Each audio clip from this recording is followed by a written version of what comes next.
Hi, I'm Diana Montford, the world's first transgender television journalist, born male, became female. Anyway, you know the drill.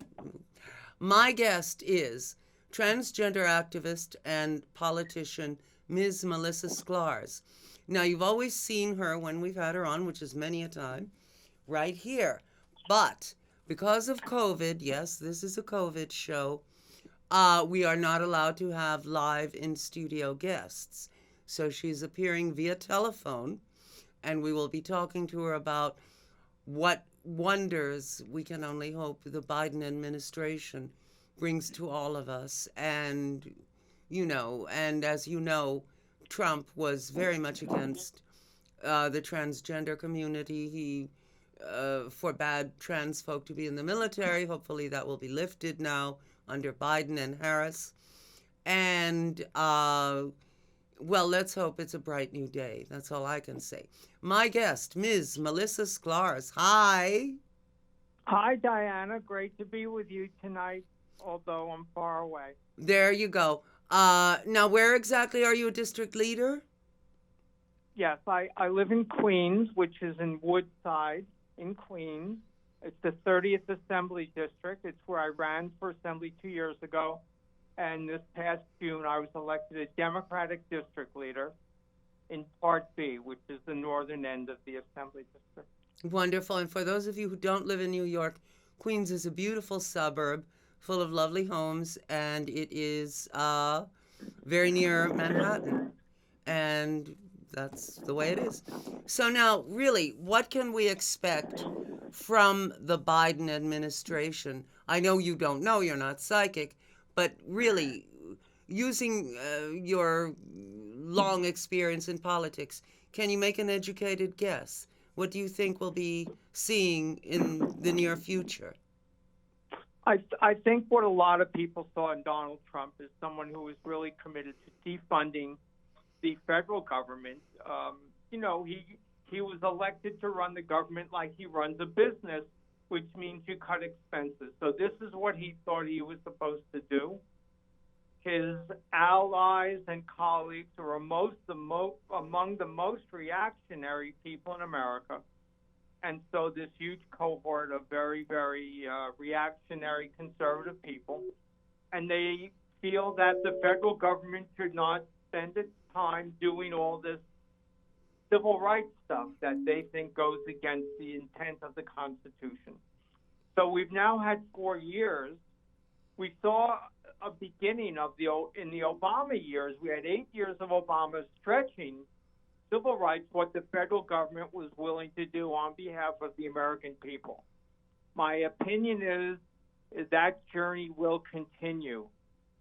Joe Biden had much more federal experience than Barack Obama had, and he will gather the smartest, most progressive experts that America has to offer. Now, of course, I don't know how fast we will move. The thinking will be forward.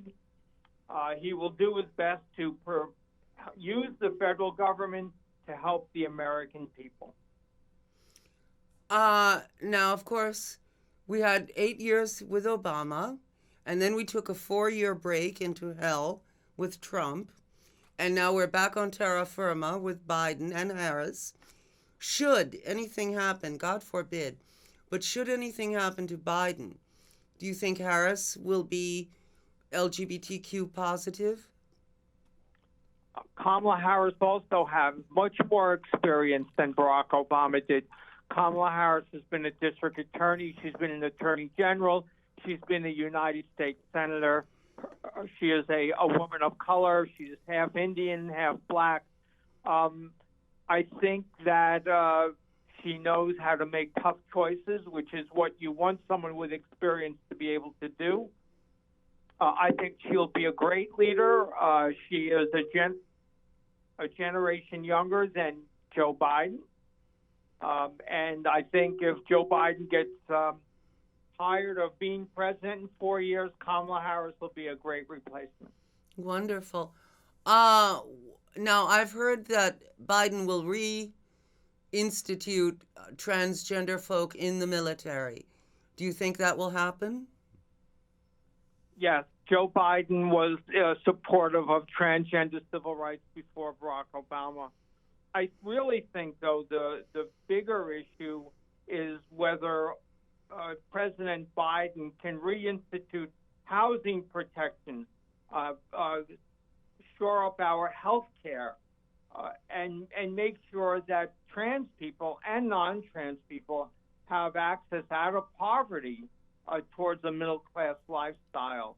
Yeah, but I would now, love to see, I now would with love to see him use the government to fight against the excesses of unfettered capitalism. I agree. And now we're going into the COVID depression with all the businesses closing, all the people out of work, people suffering, really, really suffering, like people who never dreamed they'd be on food lines or bread lines are going there now. People who used to donate are going there now.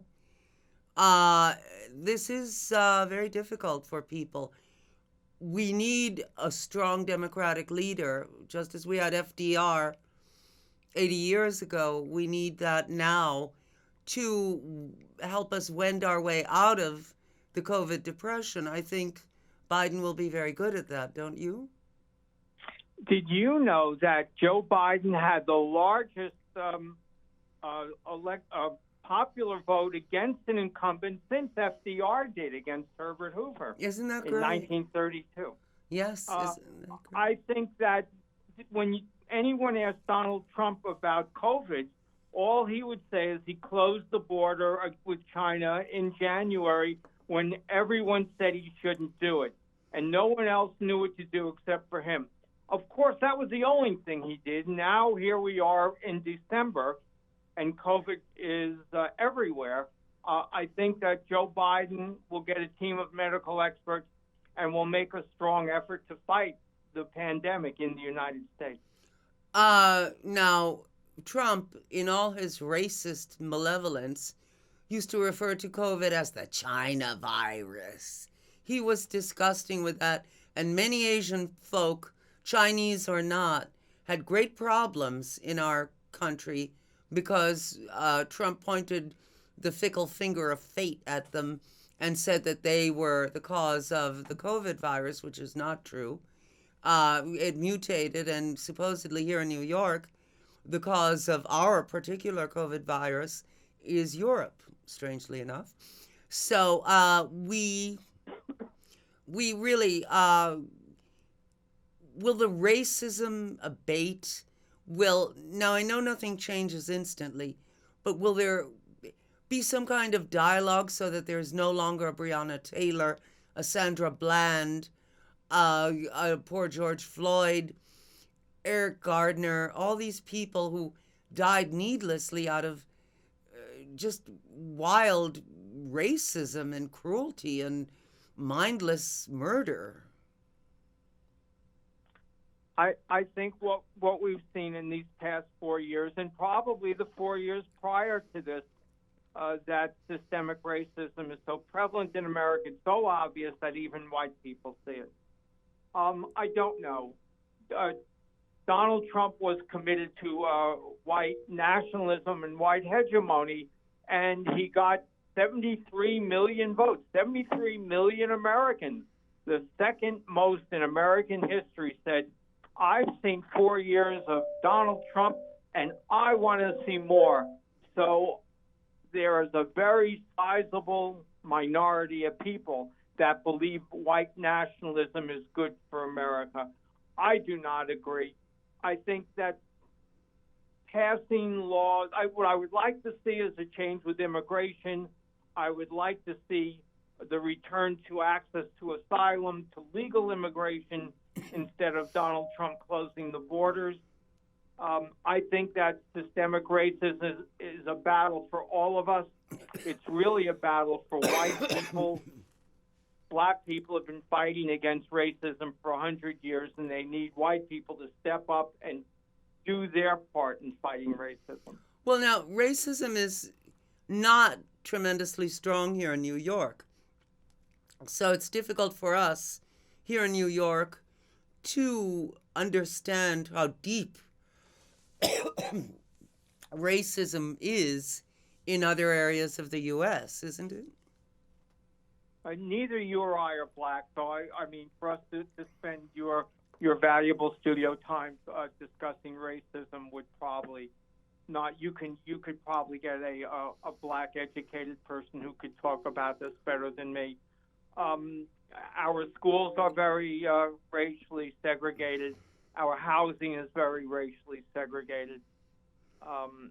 It where white people have access to much better jobs than black people. For every black person that gets a great corporate job, there are 100 that do not.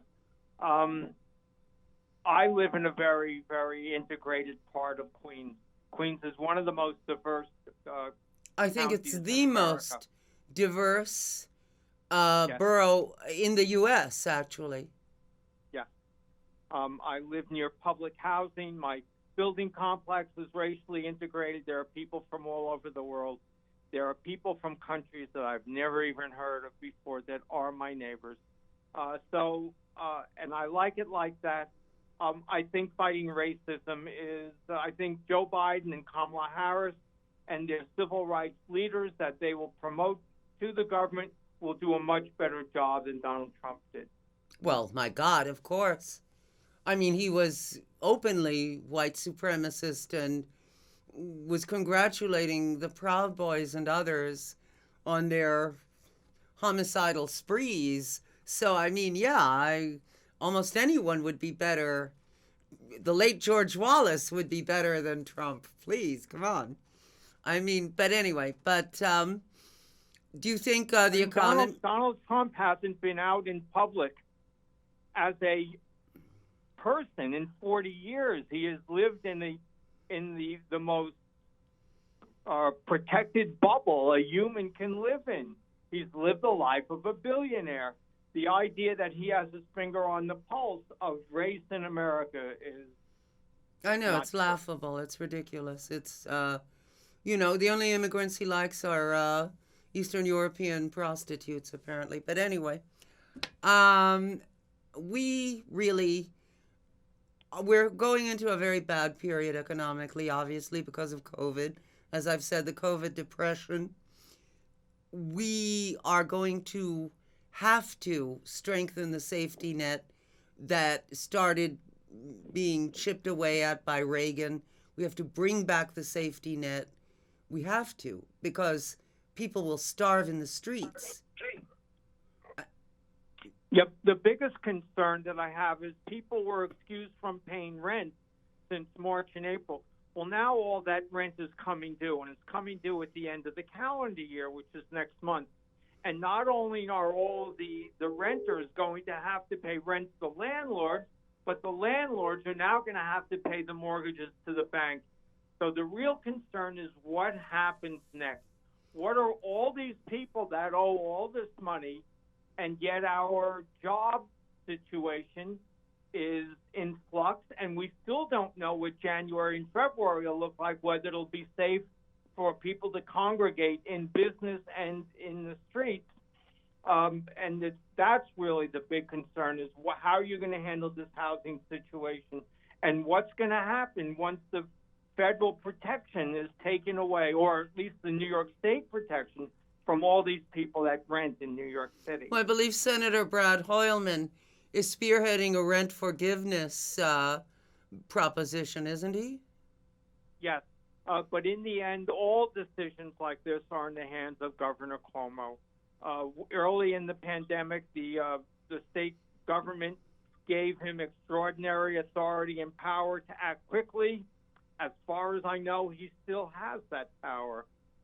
It was never a 50-50 split of power in Albany, and now the governor has much more than the legislature. He seems to be doing a pretty good job, wouldn't you say? Yes, Cuomo. I think that when it comes to protecting the public good, Andrew Cuomo has a very strong point of view. Not everyone agrees. I think religious people feel he's heavy-handed. You can see the places that are coming down with bad COVID numbers are places that think the government should do very little, such as Staten Island. Places that voted for Trump think that COVID is not a disease to be fought, and so they're not fighting it. And the governor is a tough guy, and he likes being a tough guy. And so far, the courts have been supportive of him in the legislature. New session begins in January. We will see then. Yeah. They cannot throw 2/3 of New York out into the street. If they forgive the rent, they would also have to forgive the property taxes and the mortgages. It would be a chain, obviously. I don't know. Right now, we're looking at the end of the subways as we know it. The subways are still closed in the middle of the night. There's no talk of reopening them Well, again. wait. No, now. And now thousands of people are going to lose their job that work for the subway because the subway is completely broke. Yes, but if we get a stimulus package from Washington, we in New York, the subway will not be broken. And ultimately, it's like the airlines. If what you're selling, if there's no demand for it, for whatever reason, because of COVID or whatever, then is that business still valid? Yes, the subways are wonderful, and yes, they are the lifeline of New York. But if people are afraid to go into them because of COVID and because of crime in the subways, what can we do? They have to improve their performance. It's not a charity. We don't just keep the subways going because we feel sorry for, the subways. The subways have to give to us too, The airlines are corporations, and they have stockholders, and the airlines have 1,000 different ways to make a profit for their shareholders. The subway runs on fares and on taxes, and the federal government is working very hard to make sure New York gets nothing. Excuse me, won't that change? The subway, Isn't that because there are more people on the subway than ever before, and it's still not enough to sustain the repairs needed for quality service. All right, now, subway. Well, that makes no sense because 120 years ago when the subway started, 116 years ago, in 1904, there were far fewer people, and women, as a rule, didn't work outside the home. So, if they could make the subways work then, surely we can make them work now. But here's my point. Trump has great animosity toward New York because that we're going to stick him in jail for tax evasion and fraud and all sorts of things, whereas Biden might well give us the stimulus package and we will not lose the subways or mass transit in general. What do you think? It's all up to the United States Senate Majority Leader from Kentucky named Mitch McConnell. Good heavens. If he's willing to sign off on it, then we will. But if he's not, then we won't. It's up to Congress to spend money, not the president. Let me ask you something. What will happen to places like Queens, which depend so heavily on the subway? It's basically the best way to get from Queens. I used to live in Forest Hills. From Queens to Manhattan and back. What do you do, if the subways aren't running or are running, not often and all that? That pretty much puts paid to Queens, all the suburbs, the Bronx, Brooklyn, which is so trendy now. People are going to have a terrible time who live in those places. It's going to render these places almost irrelevant, won't it? My guess is the governor will borrow money to keep the subways running. From whom can he borrow the money, Right though? now, in Manhattan, during rush hour, a train comes every 5 minutes. In Queens, it comes every 10 minutes. The kinds of cuts they're talking about is that in Manhattan, you'll have to wait 20 minutes, and in Queens, you'll have to wait 40, 45 minutes per train. More crowding, fewer trains, not as clean. So something dramatic is going to have to be done to save our New York subway. Well, that's my point. It seems to me that under a Biden-Harris government, true, we'll have to deal with the Senate and Mitch McConnell, but New York really is the hub of the U.S., and a great financial center, they cannot let it just die, can they? Even the Republicans, I mean, they run Wall Street. They certainly don't want Manhattan to die. To many Republicans, and we saw it with Trump, is New York is the symbol of democratic excess, of giving away taxpayers' money to the poor, and by being scammed. Gerald Ford thought that. George Bush thought it. Donald Trump thinks it. Reagan thought it. They all think that New York is a symbol of liberal waste. Joe Biden and Kamala Harris will do their best. In the end, they've got to negotiate with Mitch McConnell, assuming that the last 2 Senate seats revert back to the Republicans in Georgia. Now, if the Democrats get those 2 seats, and then Chuck Schumer will be the majority leader, and then things will be very different. Please, dear God. Anyway, how is Queens coping with the COVID virus? I am older and I have a lung issue, so I go to CBS and Trade Fair and the gym, and not really that many other places. Where I live is very residential. I don't see a lot of people. I'm very lucky that I get to earn my living from my apartment now, and so I don't really go out much. I started wearing shorts to work in March. It's Thanksgiving, and I'm still wearing shorts in front of your really computer.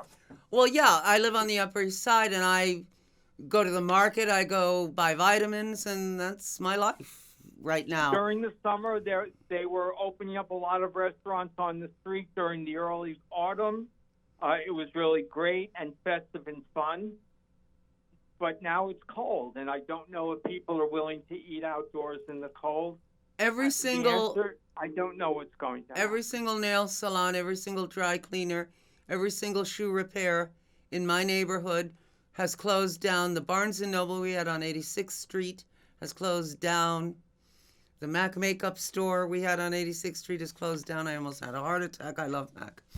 I mean, all these businesses are gone, and they probably will not come back. And all their employees are out of work, and we need another stimulus package immediately, and not $1,200, 6 months ago. I mean, we're going to have a much stronger safety net, don't you think? Yeah, Donald Trump seems to have contempt for the American people.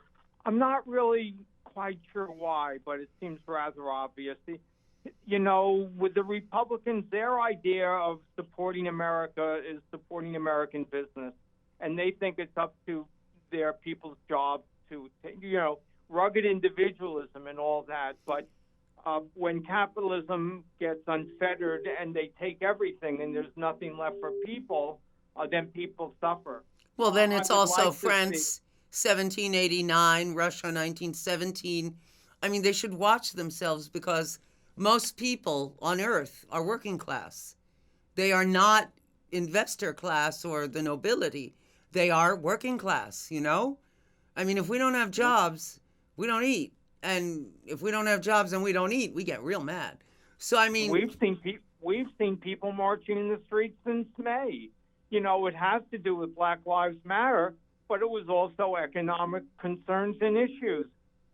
Every day, people march in the streets. So that movement that you're talking about is happening, where millions of people no longer have access to a simple way of life. Then people are going to rebel. Oh, absolutely. And see, they dehumanize us, and they think we're the rabble, and they don't realize that we're a lot of people. We, the rabble, we're a big group, It's not a great idea to starve us to death, because we won't take it, right? 80 million people voted to end Trumpism, and so we'll see what happens next. Okay. What's next for you politically? So right now I'm a district leader. There are issues mostly doing with housing and food. I want to make sure that I add my voice to make sure that Queens is fair. We have a new borough president, Donovan Richards, will start in January. I want to make sure that we don't reproduce the Amazon fiasco where corporations come in and seize our neighborhoods and throw everyone out. And I just... Yes, but they were told to leave, weren't they? They weren't allowed in. Sorry? Amazon was not allowed in, was it? Well, Amazon made a deal with the governor, and they thought that this would work. And the people in Long Island City and Western Queens said, you cannot make a deal without our voices. Naturally, we the people, yes. Anyway, we only have a minute left. So if you had one thing to say about what you think the new Biden-Harris administration will do for the people of the U.S., what would it be? I think another 4 years of autocracy with Donald Trump would have been the end of American democracy. I have hope and faith that Joe Biden and Kamala Harris will take us away from that autocracy and move us towards democracy, not only for white people, but for all Americans. I couldn't agree more. My guest has been Ms. Melissa Sklarz, transgender activist, Democratic politician. She's been in politics for many, many years now. How many years has it been? I go back to 1904 that you were talking about earlier. I see, okay. When they built the subways here in Queens. There you go. Anyway, she's kidding. But anyway, she's been in politics many decades, and God love her for it. And she got me into politics, that bitch. No, kidding. But she did get me into politics. It wasn't a good fit for me, but it's a great fit for her, and I'm glad she's such a success. And listen, trans folk all over the world are aware of your success, and we see you as a beacon in the night. All successful movements are we movements of we the people. And, now it's time for us to roll up our sleeves and make sure that Joe Biden and Kamala Harris have the help they need for LGBT Americans and our friends and allies. Absolutely. Anyway, I love you a lot. I'll see you next time. Mwah. Thank you, Diana. Thank you, Melissa Sklarz, transgender activist and politician. Love you. See you next time. Bye.